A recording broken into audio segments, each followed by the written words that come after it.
In a moment, we'll speak to Imran Khan, who is standing by for us in West Jerusalem. But first, let's get an update from Alan Fisher, who's in Jenin. Hello there, Alan. What's the latest on the military operation where you are? That death toll continues to climb, doesn't it? And we continue to hear gun battles raging and explosions from inside the camp. If you take a look over my shoulder, you can see that there are a number of Israeli military vehicles parked at one of the entrances to the camp. That's known as the Horse Roundabout, which takes you into the Jenin refugee camp. And if we move the camera across to the left, you can see some pools of smoke climbing into the air as we hear some more gunfire. We often hear very loud exchanges of gunfire, and then we hear ambulances. We've been speaking to the ambulance service in the last hour. They say they're being allowed in, but it is sporadic. It really depends on the soldier who's on the checkpoint that they need to negotiate at that point.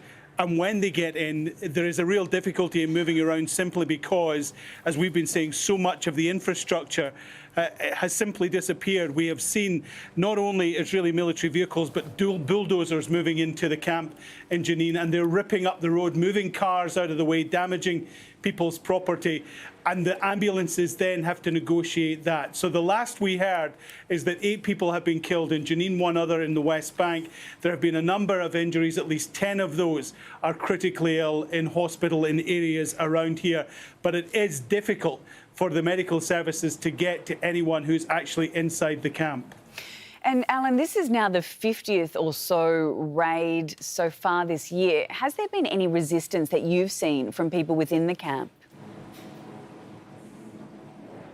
Well, seeing in the camp is a bit difficult. On the outskirts, we've certainly seen some stone throwing towards the soldiers. The soldiers have responded by firing back with what we suspect was rubber-coated steel bullets, which aren't always lethal, but can be, but certainly caused a few injuries to the young men who were throwing stones there. The Israeli military say this operation will last as long as it's going to last. But the Palestinians that we've been speaking to are wondering where the international outrage is. Remember, Jenin is a refugee camp where thousands and thousands of people live on top of one another. It's an incredibly densely populated part.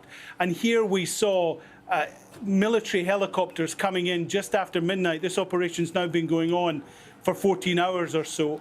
And firing into that densely populated area. Now, you can talk about surgical strikes if you want, but the reality is you're not always going to be able to target exactly who you want when it is that densely populated. So the people around here have been wondering where the international outrage is about that, and they're hoping that the international community will speak out. There has been some comments from the likes of the Qataris and also from the UN expressing their concern about what has happened, but they would like to see not just words, but a lot more action from the international community over what is happening here in Jenin. Indeed. All right. Thanks so much for bringing us up to speed. Alan Fisher in Jenin. The Israeli Foreign Minister, Eli Cohen, said that Israel isn't in a fight with the Palestinian people. We are striking the terrorism hub with a great strength. I want to emphasize that we don't have a fight with the Palestinians. Actually, our fight is with the proxies of Iran in our region, which is mainly with the Hamas and the Islamic Jihad, with both are a terrorist organization which financed by Iran. Let's bring in Imran Khan, who joins us live from West Jerusalem. Hello there, Imran. We've heard from members of the Israeli government who continue to claim this is a fight against terrorism. What more can you tell us? Well, that's absolutely standard language when it comes to raids in the occupied West Bank and in other places. They always say that this is an operation against terrorists, but we keep seeing those civilian casualties keep stacking up.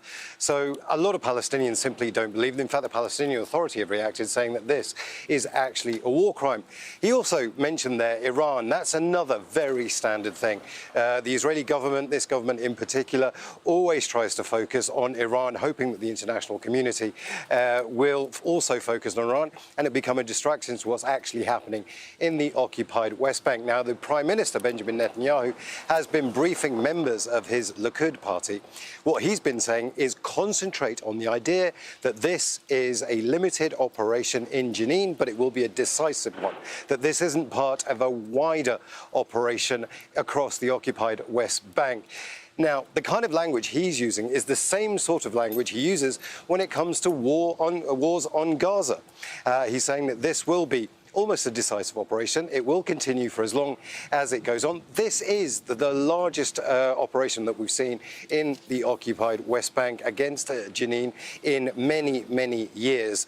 The fact they're using helicopter gunships, drones, and they're going in by land as well suggests that this will not be over in the next few hours.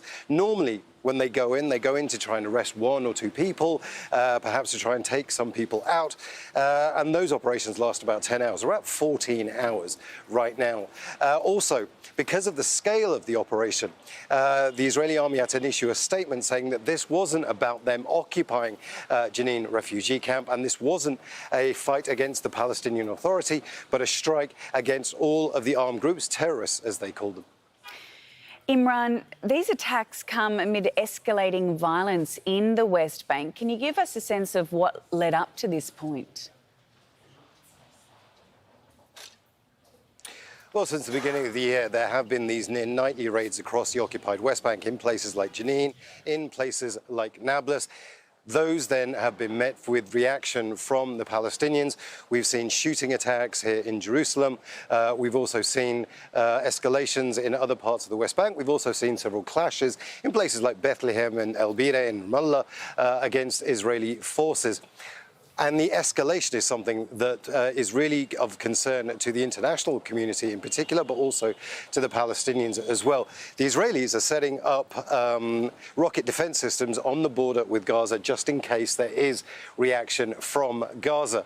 Now, Islamic Jihad and Hamas have been speaking. They've said that the fighters within Jenin are more than capable of defending themselves. But the more those casualty figures go up, the more that we see the Israelis going into Jenin camp, the more there may well be, but we don't know, but there may well be a reaction from Gaza, but there will be more reaction from the occupied West Bank. Whether that comes in the form of more violence or whether it comes in the form of statements, that remains to be seen. We'll know within the next few hours.